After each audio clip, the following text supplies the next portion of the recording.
no more. We are not going to beat ourselves up anymore.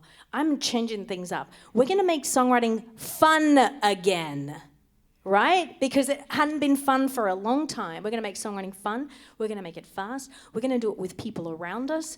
And we're no longer going to beat ourselves up around the thing that we want to be doing the most. We're just going to get on with it and do it. And she was like, oh my God. And so in that moment, that's when everything changed. I realized that my cycle of writing songs was that I would wait for inspiration to strike. And, I'd be like, oh, yeah, that's such a great idea. I'm going to go and write that. And I would sit down on my piano and I would go to write it. And within 15 minutes, I'd hit a wall. And in that block, all sorts of messages with my inner critic would be going on. It would be like, Francesca, that's a shit idea. That will never make it to radio. No one wants to hear a song about that. Like, that is not good enough. And so that would be what was going on in my head. And I would walk away from my instrument and I would continue telling myself this message that things were not right. Could I do this? And I would doubt myself. And then I would actually put off writing, and it could be months before I would go back to that idea. I would procrastinate so much that I would actually tell myself I couldn't write. But it'd be a couple of months and I'd forget that I'd feared writing and I would get back into it. And I thought, well, that's just my cycle of writing. But when I said that I was having those panic attacks, what it was is that cycle of writing was actually not creating nothing. In fact, it was creating this desolate wasteland, this creative wasteland, where instead what was bred was fear and anxiety and self-doubt and self-loathing, because I wasn't truly backing myself to do the thing that I wanted to do, and I couldn't face myself. And so what I created in that moment with Erin in this little club, that I said, we're going to write a song every week, we're going to make it fast, we're going to make it fun, we're going to write it in an hour, we're going to share it with each other, was that I created a structure, and it goes something like this. Instead of waiting for inspiration to strike, it would be like, I'm going to write a song at Monday at 2 o'clock.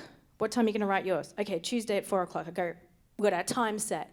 I'm going to sit down, I'm going to write the song, and I'm going to set a time limit around that, and I have to finish the idea regardless of whether I like it or not in that time. Now, you guys, I still hit a block. 15 minutes in, I hit a block.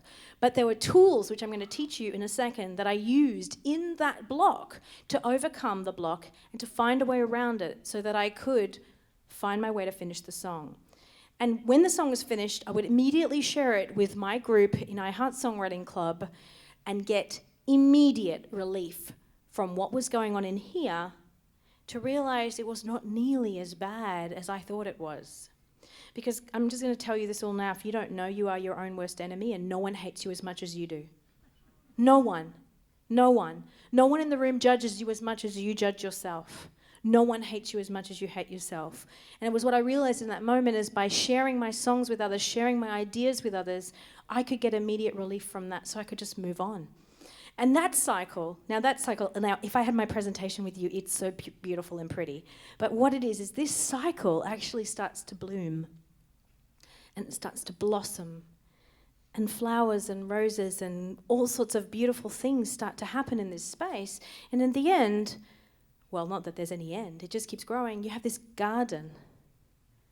And in this garden there are roses, and there are daffodils, and there are lilies, but there are also weeds. And I'm going to tell you that not every song you write is going to be amazing. Most of the songs you write are gonna be shit. That's the fertilizer for your beautiful garden that you're growing. I mean, it's true. It really is. It really is. So the next thing I know is Erin and I invited our friends and other friends invited to join. And next thing we know, we've got this club. And there's like 20 people in the club and we've all written 10 songs in 10 weeks. We've only spent an hour on it. We feel really like this is fun. This is actually fun. And so what we decided to do was put on a concert. And I remember in that concert sitting down going, with actually tears streaming down my eyes, to be completely honest with you, thinking, holy shit. I have never written 10 songs in 10 weeks, and I've never had so much fun writing songs. I am never going to stop this. And I need to tell the whole world about it. 284 weeks ago, that's when that was. I've written 284 songs in 284 weeks, and there are 700 people doing that now. And it is changing their lives. The reason I do this is not because I have now over 400 songs. That's actually just the bonus. The reason I do this is it's completely changed my life. It is not just that I've got those songs. It is not that I just decided to pick up the guitar 4 years ago and actually back myself to play guitar. It is not that I decided that I was going to start learning another language and singing in another language and playing concerts in another country that speaks that other language. And it wasn't because I have developed a whole lot more skills. The reason I do what I do is because I'm a resilient human now. I genuinely love myself and back myself, and I don't mean that in an egotistical way. I mean that in the way that I am so creatively free. I am so free to make decisions and really back myself that I want other people to know about this. I really want to lift you to empower yourself to truly be the songwriter that you can be.